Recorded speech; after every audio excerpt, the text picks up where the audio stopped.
بسم اللہ الرحمن الرحیم۔ صرف 5 منٹ کا مدرسہ قرآن و حدیث کی روشنی میں 295واں دن 25 شوال المکرم۔ نمبر 1، اسلامی تاریخ۔ حضرت رقیہ بنت رسول اللہ صلی اللہ علیہ وسلم۔ حضرت رقیہ رضی اللہ عنہا حضور صلی اللہ علیہ وسلم کی دوسری صاحبزادی تھی۔ وہ پہلے ابو لہب کے بیٹے عتبہ کے نکاح میں تھی۔ جب حضور صلی اللہ علیہ وسلم کو نبوت ملی اور لوگوں کو دعوت دینا شروع کیا تو ابو لہب کے حکم پر عتبہ نے حضرت رقیہ رضی اللہ عنہ کو طلاق دے دیا۔ پھر حضرت عثمان رضی اللہ عنہ سے ان کا نکاح ہوا۔ ان سے ایک لڑکا عبداللہ پیدا ہوئے۔ حضرت رقیہ رضی اللہ عنہ حضرت عثمان رضی اللہ عنہ کے ساتھ حبشہ ہجرت کر گئیں۔ ہجرت کے وقت حضور صلی اللہ علیہ وسلم نے فرمایا، حضرت ابراہیم علیہ السلام اور حضرت لوط علیہ السلام کے بعد عثمان اس امت میں پہلے شخص ہیں جنہوں نے بیوی کے ساتھ ہجرت فرمائی۔ کچھ عرصہ بعد دونوں حبشہ سے مکہ آئے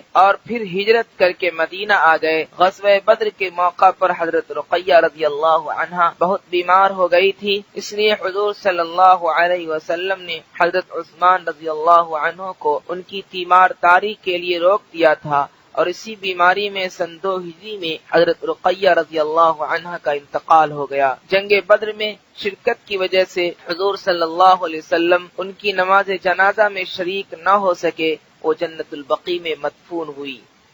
نمبر 2، اللہ کی قدرت، اللہ کا بابرکت انتظام۔ اللہ تعالیٰ کا کتنا اچھا انتظام ہے کہ دنیا میں جو چیزیں بہت زیادہ استعمال ہوتی ہیں ان کو بہت زیادہ عام کر دیا ہے، جیسے ہوا، پانی وغیرہ۔ اگر ہم کھائے جانے والے جانوروں میں سے بکرے پر غور کریں تو ہم دیکھیں گے کہ دنیا میں روزانہ لاکھوں کی تعداد میں اور بقرعید کے دنوں میں اربوں کی تعداد میں بکرے ذبح کیے جاتے ہیں، لیکن کبھی یہ بات سامنے نہیں آتی کہ بکروں کی نسل میں کمی ہو گئی، کیونکہ اللہ تعالیٰ زیادہ استعمال ہونے والی چیزوں میں برکت عطا کرتے ہیں۔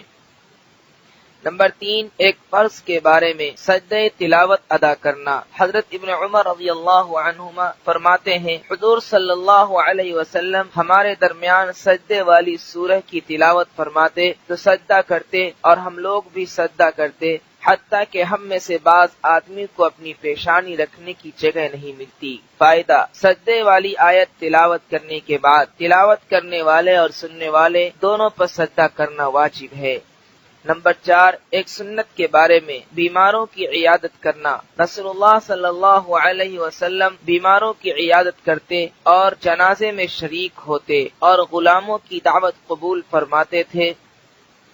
نمبر 5، ایک اہم عمل کی فضیلت، سورہ یاسین کی تلاوت کرنا۔ رسول اللہ صلی اللہ علیہ وسلم نے فرمایا، ہر چیز کا ایک دل ہوتا ہے اور قرآن کا دل سورہ یاسین ہے، اور جو شخص سورہ یاسین پڑھے تو اس پڑھنے پر اللہ تعالیٰ 10 مرتبہ قرآن کریم پڑھنے کا ثواب لکھتے ہیں۔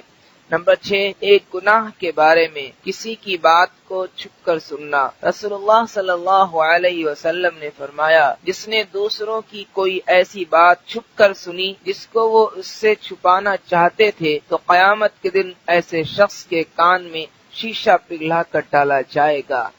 نمبر 7، دنیا کے بارے میں دنیا سے بے رغبتی کا انعام۔ رسول اللہ صلی اللہ علیہ وسلم نے فرمایا، جو شخص جنت کا خواہش مند ہوگا وہ بھلائی میں جلدی کرے گا، اور جو شخص جہنم سے خوف کرے گا وہ خواہشات سے غافل بے پرواہ ہو جائے گا، اور جو موت کا انتظار کرے گا اس پر لذتیں بیکار ہو جائیں گی، اور جو شخص دنیا میں زہد یعنی دنیا سے بے رغبتی اختیار کرے گا اس پر مصیبتیں آسان ہو جائیں گی۔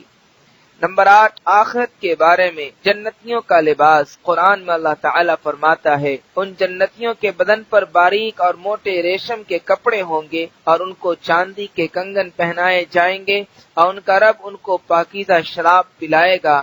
اہل جنت سے کہا جائے گا، یہ سب نعمتیں تمہارے اعمال کا بدلہ ہے اور تمہاری دنیاوی کوشش قبول ہو گئی۔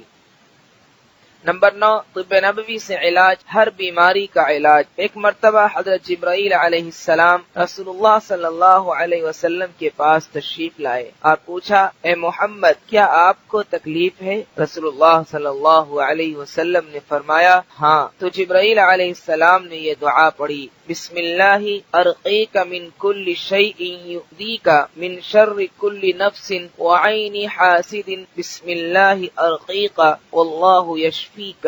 ترجمہ، اللہ کے نام سے جھاڑتا ہوں ہر اس چیز سے جو آپ کو تکلیف دے، خواہ کسی جاندار کی برائی ہو یا حسد کرنے والی آنکھ کی برائی ہو، اللہ کے نام سے جھاڑتا ہوں، اللہ آپ کو شفا دے۔ نمبر 10، قرآن کی نصیحت۔ قرآن میں اللہ تعالیٰ فرماتا ہے، اے ایمان والو، اللہ تعالیٰ سے ڈرتے رہو اور سچے لوگوں کے ساتھ رہو۔